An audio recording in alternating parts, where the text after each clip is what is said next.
This is an LLD production.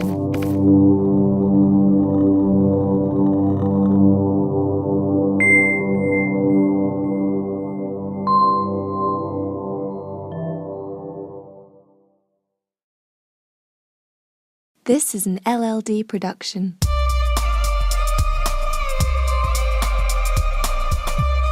Welcome to this episode of Owlia's Opinions, the podcast in which we take a better look into the world we love, learn new things, and debate the toughest issues the world has in store. I am your host, Armon Owlia. I am a journalism student here at Drexel University in Philadelphia, as well as a creative services intern at Philadelphia Magazine, and it's time to enter the new School of Thought. Well, ladies and gentlemen, thank you guys so much for tuning into this episode. Slow news week, I will have to admit, so unfortunately this won't be your average episode, but before I begin by talking about the top 10 favorite films of my lifetime, because as y'all know, I'm a major film buff, I have a bit of a minor announcement to make, which won't be, I don't think, that much minor. Not sure if I'm supposed to say anything, but I'm going to just say anything. Here we go. Very soon, about September, October, Owlia's Opinions will be the only podcast that I'm managing. I'll be working on a new podcast called Armon, Owlia's Rhythm Resonance, in which I talk to Drexel University musical students who are very much up and coming and very much intelligent. They're amazing musicians. We're going to be talking about their lives. We're going to be talking about how their music gets made and in terms of the inspiration.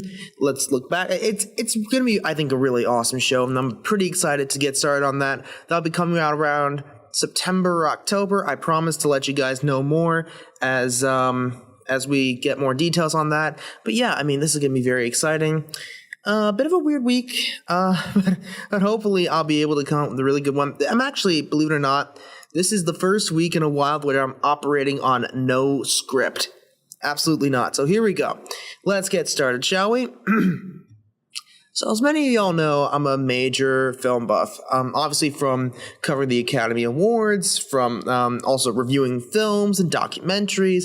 I love film. I've always loved film. It's been one of my major passions. Actually, before I started doing this, I love to create mini movies, which can be found all over the web. I hope no one actually looks for that because that'd be very embarrassing. Yeah, but I mean, I was always introduced to the craft. I was introduced to it very, very young. So when I was about 3 or 4 years old. And since then, I've always been, very much in love with it. So today, I'm going to be doing something very special for you guys. Since you guys asked for me to do this, even though I polled you guys first, technically, but here we go. This is my list of the top 10 favorite films on my part. So yeah, I mean, just to let you know, the only qualification is that it cannot be a documentary, because documentaries themselves, they should have their whole list of their own, because I love a lot of documentaries as well.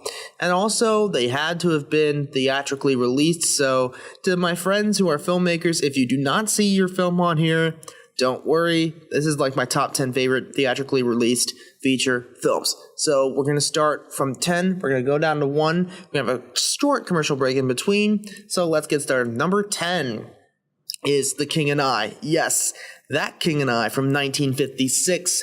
The Rodgers and Hammerstein's musical, which was beautifully adapted with lead stars Yul Brynner and Deborah Kerr. Yul Brynner, of course, reprising the role that he originated on Broadway back in the 1940s. And yeah, I mean, really, it's not really as much as me loving the film as much as me loving Yul Brynner's performance as the king, because it's Yul Brynner. Like, there isn't really much I can say. It's Yul Brynner. He is someone who, even before you see him perform, he carries himself like a king. He holds himself like a king. He has very much, like, strong features and totally, like, an intimidating look. The fact that he shaved his head just to do this role and has now become such an iconic part of his look, even to the point where Professor X from the X-Men series is actually modeled after him. Fun fact. But yeah, I mean, King and I is a great film. I love the music. I mean, some of the songs I still find myself singing every now and again. So like, for example, Getting to Know You, Shall We Dance, Western People Funny, which they did not include in the film, but they included it on the stage, but they do have the melody in there. It's funny. Plus the Siamese retelling of Uncle Tom's Cabin, which really fits in perfectly with the theme. Not going to give much of the major plot points away, but it's very much a multi-layered film, and really looks at British imperialism and colonialism during that time, because the year at that time was 1861. So yeah, I mean, it's such a great film, especially just to watch Joe Brenner perform. Won the Oscar for this, of course, Best Actor in 1957. But yeah, I mean, I would really recommend for anyone who loves musicals, if they haven't seen it, to go see it, because trust me, it would blow you away. Number 9 is Creed. Yes, not Rocky, not the original Rocky, it's Creed. Now, why would I pick Creed over Rocky? Well, first of all, you need to understand the entire purpose of the first Rocky. It's not just to introduce the character, it's not just a boxing film. It's to introduce a character who will later become this icon. Of course, they had no idea of that at the time, but it's really to introduce this guy and his universe and the world he lives in. Creed does that, but they also successfully reintroduce the character of Rocky, which is very, very difficult. I mean, the film could have easily fallen on its face, and it didn't. And it's so well told, so well written, so well acted that, you completely forget it's a Rocky movie. You just see it as, this guy who, has had his difficulties, he has to prove himself, he finds love, he finds happiness, and then you see this older fighter who is essentially almost on the verge of giving up, but he's sort of spurred on by this kid who he's only just met. Although technically he's known of him for a while because of his father. But yeah, I mean, it's such a great movie, and I personally love, so these are some of the best boxing scenes you'll see in any of the Rocky movies. So number 9 is Creed. Let's move on. Number 8 is Full Metal Jacket. Now, the reason why I put Full Metal Jacket this low on the list, I know everyone just thinks of Full Metal Jacket as a war film, but in reality, it's so much more than that.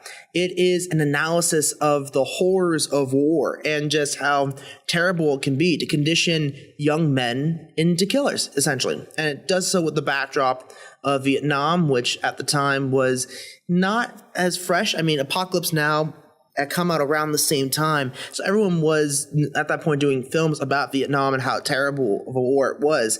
I still believe that, like Vietnam is one of these wars, every war except for World War II was unjustifiable. There was no reason to go and fight these wars. Now, you can bash me all you want. I'm just a very big pacifist who enjoys the concept of war and how dangerous and deadly it can be and how damaging it can be to someone psychologically, through this film. And Kubrick really does a great job. It's one of the few films I can say is not only great storytelling, but it's also amazing acting. So yeah, number 8 is Full Metal Jacket. Number 7 is Network. Now, I'm pretty sure most of you who've listened to this show have no idea what Network is. But no fear, I will tell you. Network is one of those films that, in 1976 it was made and it seemed so far-fetched this was actually going to happen, but then you watch it now, and especially considering what's happened in the last 40 years in the media, it's crazy. I mean, it's scary to see how some of the things that they predicted actually happened. And now we're living in an environment where we have people like Donald Trump and the Kardashians and all this type of thing where everyone thinks they're learning things, but in reality, it's just entertainment. It's not news. It's entertainment over information. And that's how people are really absorbing news now. That's the problem. That's why I love doing the show. I don't get to do really entertainment. And when it is entertainment, I at least tell you, by the way, this is entertainment. I'm honest with you guys. So yeah, I mean, there's some great performances in this film from Peter Finch, Robert Duvall, Faye Dunaway, and William Holden. Those 4 really do rock the house, steal the show. Peter Finch especially, who died actually shortly after the film came out and later won the Oscar for it. But, I mean, it's one of those films where I even said that I want the final line of the movie as my epitaph on my tombstone. And because it really does summarize everything that's been wrong with the media and everything that we need to improve. Well, also the fact that I'm as mad as hell and I'm not going to take this anymore. So with that, I'm going to probably move on before I really can get into it because, I mean, yeah, it's a really good film, and I do recommend you go and see it if you haven't yet, because trust me, it's well worth it. Number 6 is Django Unchained. Well, reason why I say Django Unchained is that I'm actually a big fan of Quentin Tarantino. I think he's an amazing filmmaker, someone who has an amazing encyclopedic knowledge of film, and I respect people who not only have that knowledge but are able to apply it in an amazing way. I mean, he does films that are tributes to different genres, like the gangster movies with Reservoir Dogs, the samurai revenge movie, like the Revenge by the Numbers movie that was Kill Bill, and Django really is his take on a Western. And it's really something that's very fun to watch, especially considering Jamie Foxx's and Christoph Waltz's performances as the titular Django and Dr. King Schultz, who is the bounty hunter. And it's so fun to see these two really act off each other, especially with Jamie Foxx, because, we see him versus this shy guy, and then we see him ease into who he is, and it's so fun. Plus, Samuel L. Jackson as a villain in a Tarantino movie is so refreshing. Technically, he's the villain in Pulp Fiction, or a villain in Pulp Fiction, but I don't see it that way because he's so damn likable. With his character in Django, it's not really that likable, which is the perfect thing, especially considering the way he's written. I mean, it is also full with the blood, the guts, the gore, the comedy, everything that's present in a Tarantino film. So yeah, this is number 6, and well, I think it's obvious to say that this is probably his best film overall. I think it's even better than Pulp Fiction. Obviously, it's up for debate. But yeah, that's number 6. So we're done with the first half, and when we come back after this song by Jack with No K, this is a single, Angel, available now on iTunes and Spotify, all links in the description. I've heard it, I love it, I'm ready to put this on. I'm going to go through the final 5 and even reveal to you my top selection. We'll be back after this.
About the time we spend, well,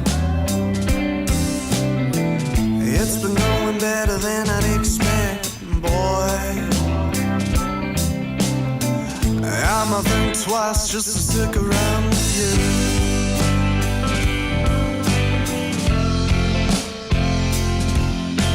And well, you've been jacked up ever since Wednesday. It's a coming, I won't pretend. Pause God's citizen's name. No one's on playing all these citizens' games for you. They're coming into you.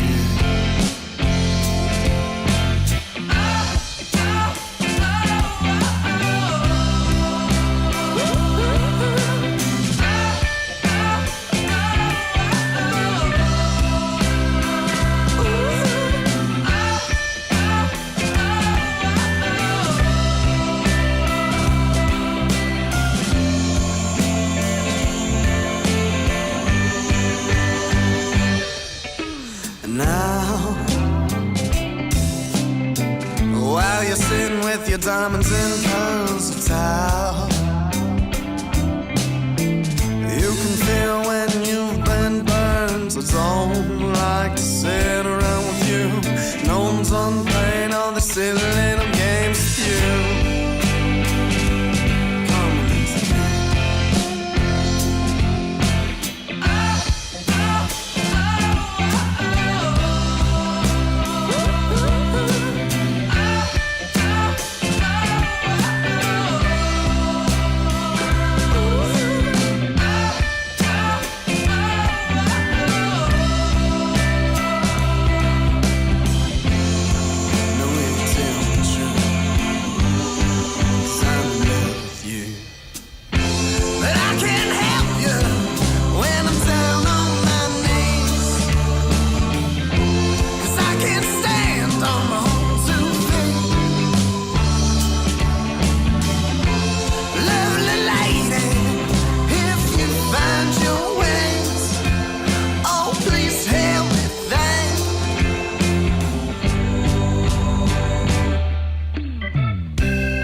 Once again, thank you so much to Jack with no K for that single Angel, which is available now on iTunes and Spotify. Both links will be in the description. Well, I'm just gonna say this. I love the performance. Honestly, it's one of my favorite songs he's done so far. It seems like every song he does, he just gets better and better and better. And quite frankly, whenever we get a chance to get him on the show, I'm actually really happy. So with that being said, I'm just gonna continue on with the list. At number 5, we have Pleasantville. Yeah, I talked about this film a little bit more in a previous episode. You can probably search it up and figure out which one. I'm not going to go too much into it, but I really do want to say a few things about it.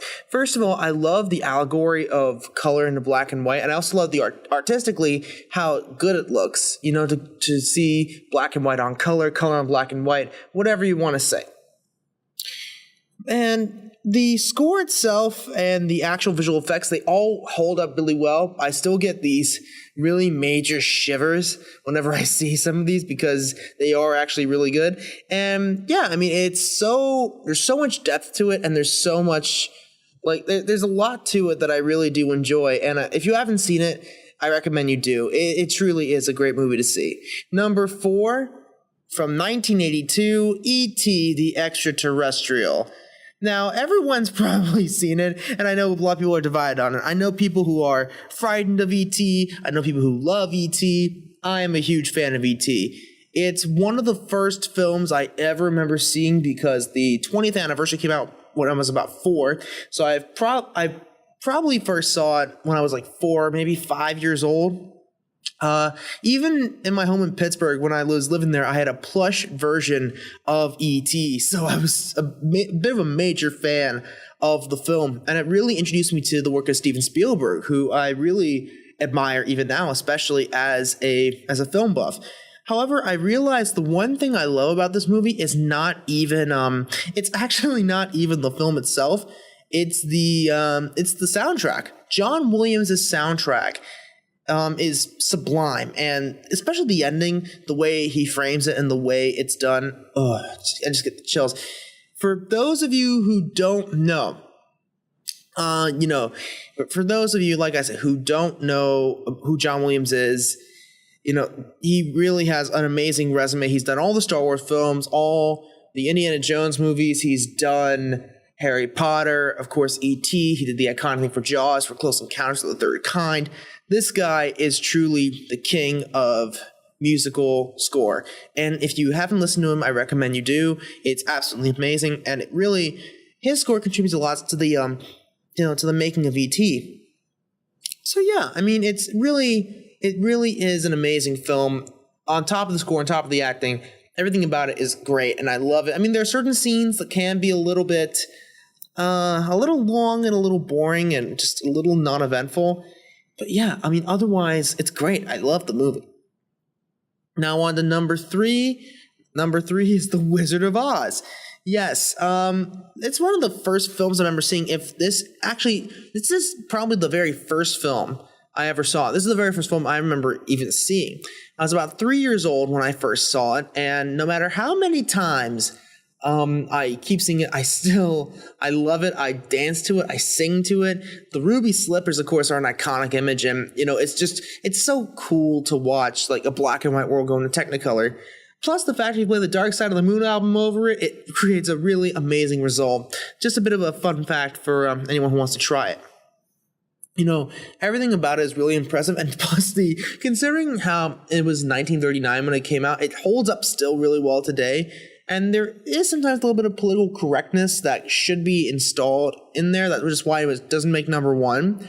But yeah, I mean, overall, it's a great movie. Judy Garland does amazing in it, Ray Bolger, they utilize him very well, same with Jack Haley, Burt Lahr, Margaret Hamilton, Frank Morgan. It's a small cast, but it's utilized amazingly well.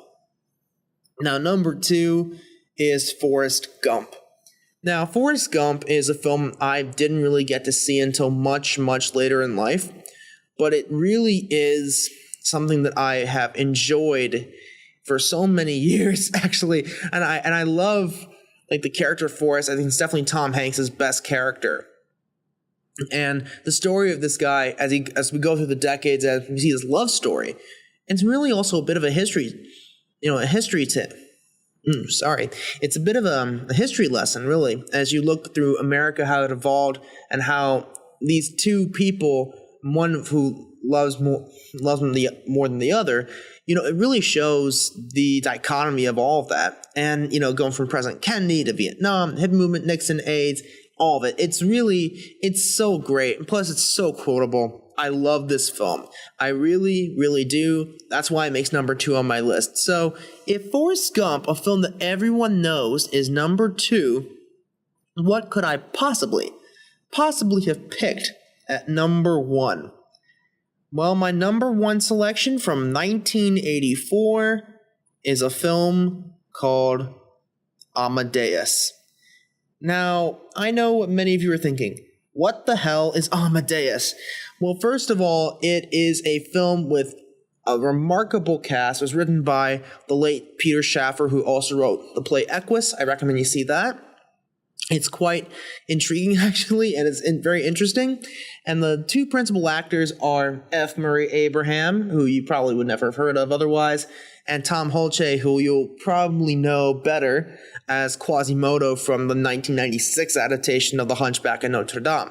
Now, this film won the Academy for Best Picture in 1985, and it's very clear to me why.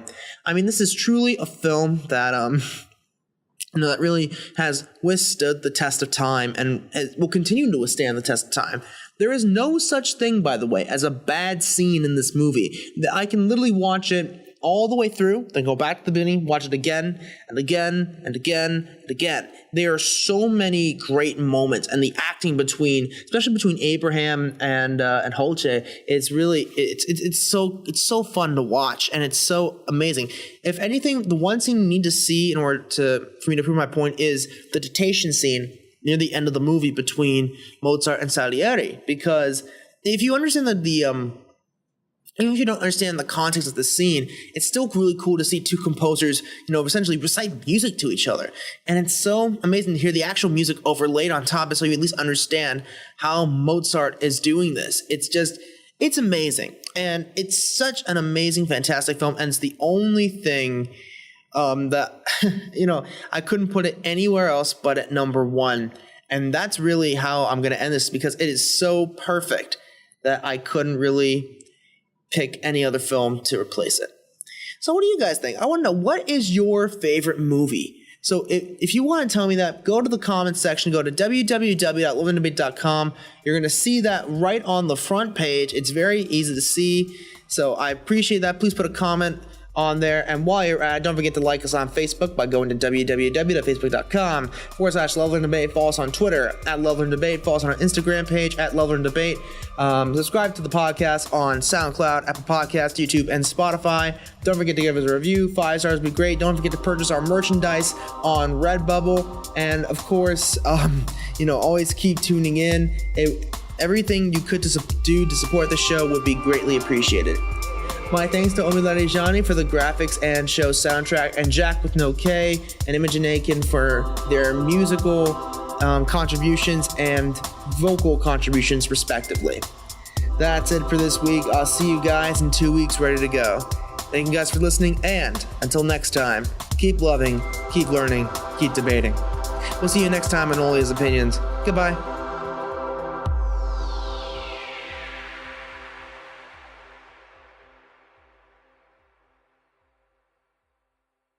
This has been an LLD production, recorded in Philadelphia, Pennsylvania.